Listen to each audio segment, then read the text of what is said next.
This is Plant-Based Briefing, Disrupting Social Norms, an anecdote from a lonely vegan teacher, by Corey John of Direct Action Everywhere, published at all-creatures.org. And I'm your host, Marian Erickson, and this is the Plant-Based podcast for people short on time, but curious about all aspects of plant-based and vegan living. I narrate a variety of articles on plant-based, compassionate, eco-friendly living with permission in about 10 minutes or less every weekday. And all-creatures.org is one of the sites that's given me permission to share their content. They're a nonprofit dedicated to cruelty-free living through a vegan lifestyle. And they share a ton of different content as well, some from other sites like this article today from Direct Action Everywhere or DxE. They have also published a great guide called What to Eat When You Don't Eat Animals. It is free and it covers all kinds of food ideas, breakfast, lunch, and dinner menus, snacks, alcohol, shopping secrets, dining out, vegan alternatives to standard animal products.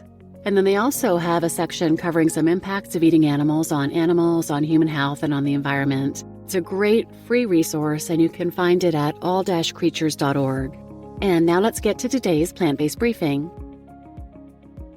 Disrupting Social Norms, an anecdote from a lonely vegan teacher, by Corey John of Direct Action Everywhere, published at all-creatures.org. I am a high school art teacher, and I'm currently battling through my second year of teaching. I've quickly learned it is a profession that is just as much challenging as it is rewarding. I just returned from my first 2-day retreat with the cohort of about 50 sophomores I currently teach. This annual retreat, organized by my co-teachers, is designed to temporarily free students and teachers from the physical confines of a school building, as well as the pedagogical confines of the regular K-12 classroom hustle. The goal is also to help these students, many of whom have been impacted by serious traumas, racism, homophobia, sexual abuse, etc., build strong relationships with each other and with us teachers.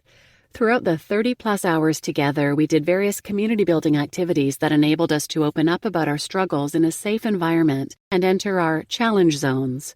We also went on nighttime beach hikes, played basketball, did sunrise yoga, and even explored spooky World War II-era bunkers. Prior to this trip, my students have been aware that I'm vegan, and this has resulted in some great conversations about animal rights and speciesism. Speciesism is defined as, quote, a prejudice or bias in favor of the interests of members of one's own species and against those of members of other species, unquote. Peter Singer, Animal Liberation, 1975. Although many students knew I was opposed to all forms of animal abuse, they were not aware, however, that I've taken the Liberation Pledge, which is comprised of 3 simple parts. 1. Refuse to eat animal-based products or be vegan. 2. Refuse to sit with anyone consuming these products. And 3. Encourage others to do the same. Leading up to this retreat, I let all my students know that I've taken this pledge and expressed that it is something that would prevent me from eating at the same table as them if they were consuming animals or their secretions. I wanted them to know ahead of time so they would not be confused and think I'm being antisocial or that I'm upset with them. I essentially explained that animals are my friends, and when I see someone eating chicken flesh or cow flesh, I feel the same way they would feel if someone were eating dog or cat flesh. I explained I do not feel comfortable sitting next to these products of violence and remaining silent. I was unable to do this once I bore witness to animal suffering at slaughterhouses and helped care for rescued farm animals in my own home and at sanctuaries. Finally, I, admittedly with little confidence or enthusiasm, said any of them would be welcome to join me at my table if they happened to eat vegan during the retreat.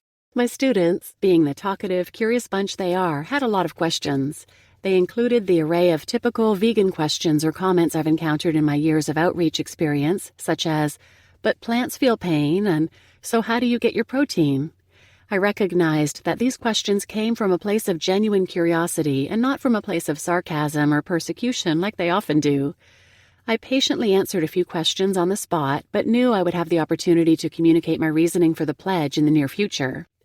All of the meals during the retreat took place in a buffet-style dining hall, and each meal had pretty standard dishes available: chicken sandwiches with fries, pasta with meat sauce, eggs and sausage for breakfast, and finally pizza for lunch today. There was also a small salad bar and even 2 soups that happened to be vegan and available for some meals.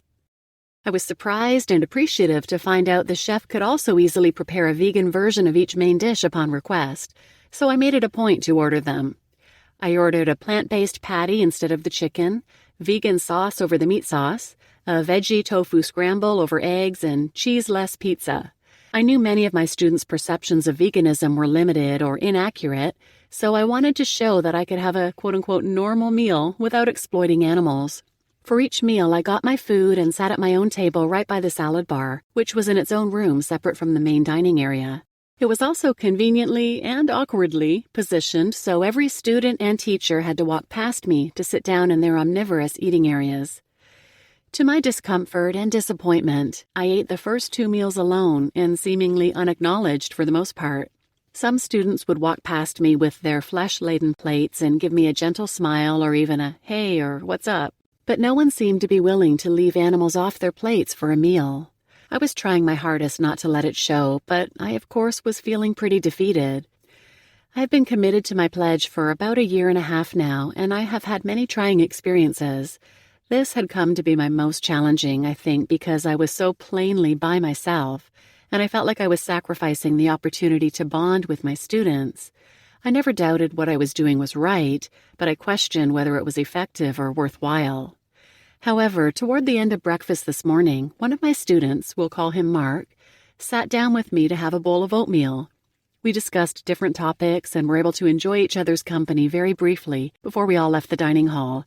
It was such a short moment, but it meant the world to me. We then did a group activity to close the retreat in which all 50+ of us sat in a big circle.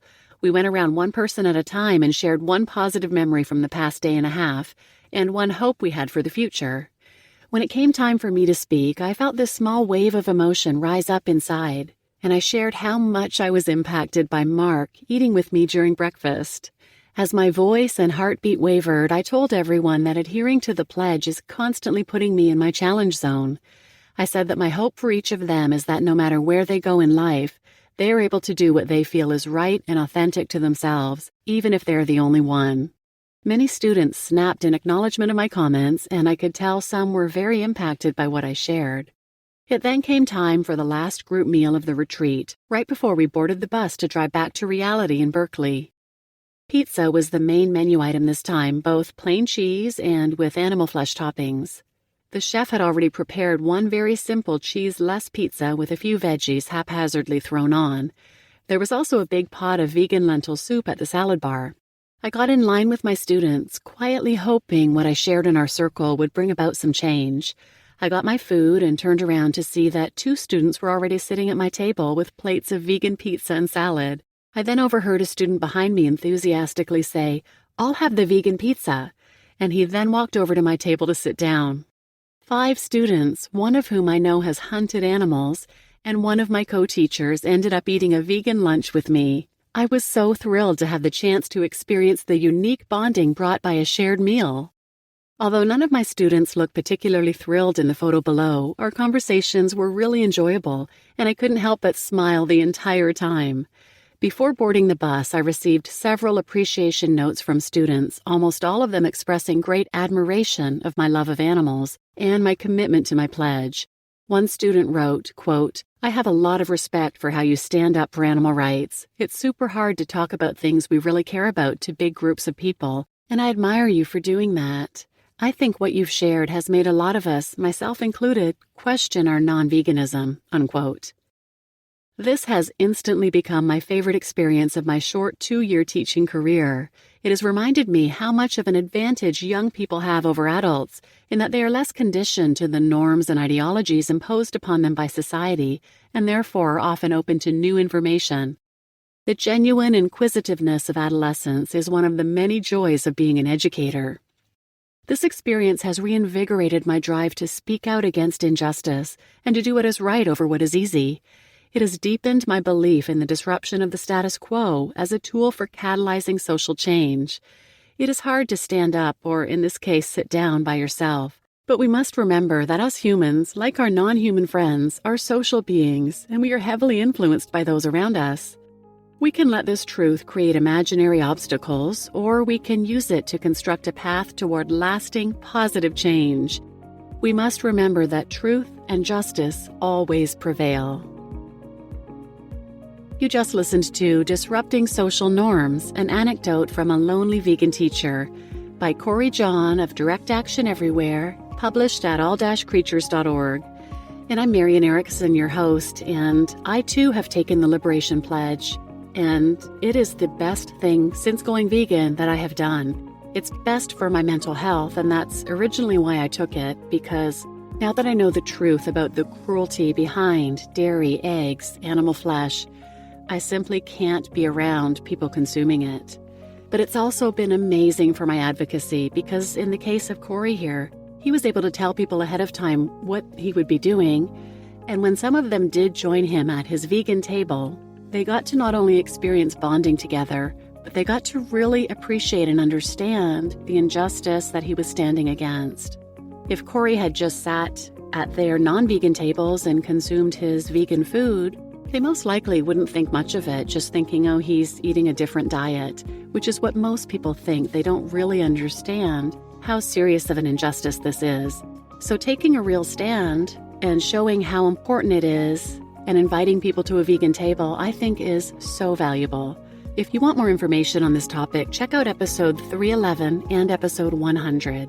And if you have any questions, please feel free to reach out to me personally at marian@plantbasedbriefing.com. You can find my email address on my website, or you can reach out to me on social media. I would love to answer any questions and support you and help you figure out how to take the pledge. So please share this episode with anyone who might benefit, and thanks for listening.